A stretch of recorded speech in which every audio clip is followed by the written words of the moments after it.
at the comprehensive assessment of this bill. Chairman, let me be very clear from the outset. This bill is about cross-border payments, and cross-border payments is about the balance of payments, because the balance of payments is a comprehensive record of all economic transactions between a country's residents and the rest of the world over a given period of time. It tracks the inflows and outflows of money from trade in goods, services, and financial assets. The balance of payments is divided into current account balance and the financial account, and of course the capital account. Now, what is the case of Uganda? The case of Uganda is that the current account balance has always been in the negative because our imports are far much greater than exports. So how do we close this? Is through financial flows. Financial flows into the financial account. And where these financial flows exceed the deficit in the current account, that's how we build reserves. Now, what is this bill doing? This bill is bringing restrictions into cross-border transactions, meaning that it is bringing restrictions on the inflows to this country. And we run a risk of reducing substantially the inflows into Uganda.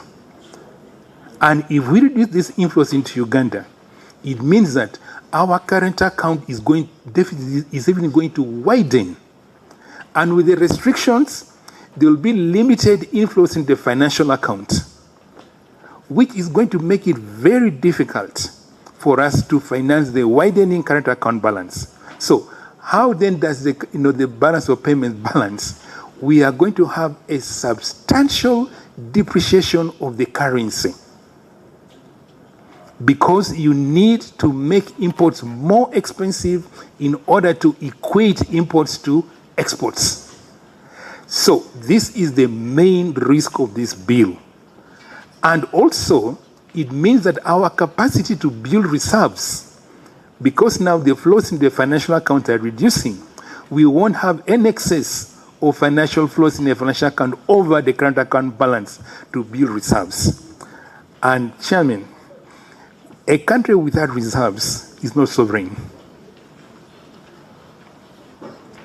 So, the most important thing is, how do we deal with this?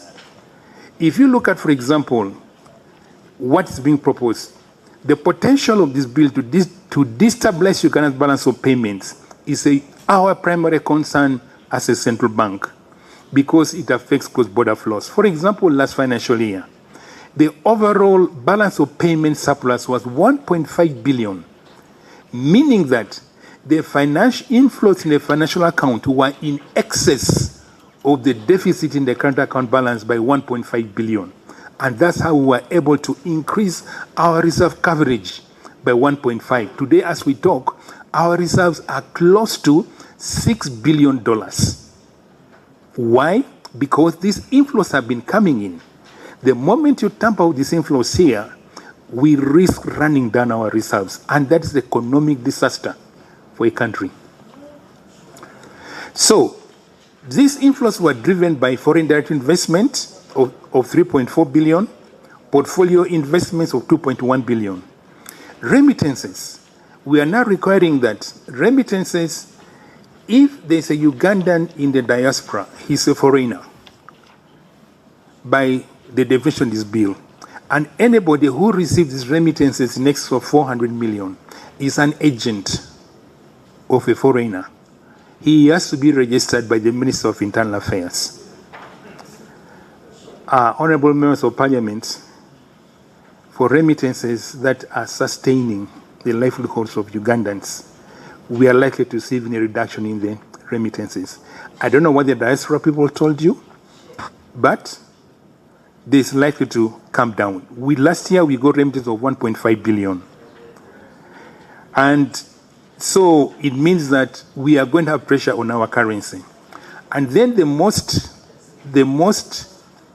striking thing also is, if you look at our securities market, government of Uganda is undertaking significant borrowing to finance its budget. And if you look at the holding of government of Uganda securities by non-residents, by these foreigners, they are holding to close to about $3 billion, which is about 12% of the securities that have been issued are held by this. And going by the definition in this bill, where ministerial approval for the threshold is acting as a capital control, experience in other jurisdictions shows that it leads to immediate exit of the offshore investors. And when they exit, it means that we cannot fully finance our deficit through borrowing. And if we are going to finance, it's going to be through very high interest rates. And as they exit, it will have impact on our currency. And then the other issue is clause number 13 about economic sabotage, that at the publication or anything that causes the weakening of a system is qualified as economic sabotage. Now, Uganda's debt servicing is currently about 50% of government revenue. By criminalizing economic research that identifies fiscal instability, as in clause number 13, the bill destroys what we call price discovery. Because if I'm an investor, I need to look at all the information about an economy, then I price based on that information. So when I don't have that information, because we don't have, the bill has said don't publish anything that weakens the system. What do I do if I'm an investor? I'm going to put what I call uncertainty premium, all right? So that if I had discounted for the fiscal instability or because of the high fiscal deficit into my pricing initially, now I don't have that information. I'm going to put uncertainty premium. So if I was bidding for a 25-year bond at 17%, I'm going to end up bidding at 20%, just in case I've got it wrong. Why? Because I don't have information. Markets rely on information, a wide array of information to do their pricing. So clause number 13 in our view is going to distort price discovery. And then also, when we publish a report about maybe inflation is projected to rise or the currency may depreciate, so we need to tighten monetary policy to do that. Now, if tightening of monetary policy leads to lower credit growth and the economy weakens, will I be charged with economic sabotage?